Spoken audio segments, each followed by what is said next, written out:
پنځمې ناحیې اړوند سیمه کې په لسګونه کارتنه تاریخ تیره درمل په نښه او ترلاسه شول. د افغانستان د خوړو او درملو ملي ادارې د څارنې او پلټنې ریاست مسؤلینو د ښاروالۍ په همکارۍ پرون دوشنبه د روان 1445 هجري قمري کال د محرم د میاشتې په 1 نیټه د کابل 5مې ناحیې اړوند سیلو سیمه کې په یوه ګودام کې په لسګونه کارتنه مختلف ډول تاریخ تیره درمل په نښه او د لمنځه وړلو په موخه یې د خوړو او درملو ملي ادارې ودانۍ ته انتقال کړل. اطلاعی که امروز به اداره دوا غذا افغانستان رسید به همکاری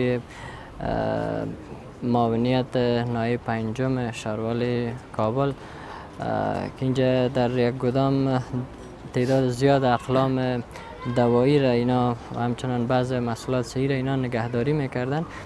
قسمی که ما اینجا دیدیم از تمام از این اقلام دوایی بیشتر از 1 سال گذشتن و محصولات صحی هم اینا بیشتر از 3-4 سال است که در اینجا به شکل غیر معیاری نگهداری کردن.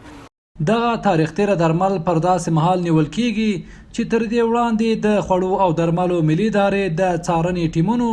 د کابل 9مې ناحیې اړوند سیمه کې په یوه کور کې ورته درمل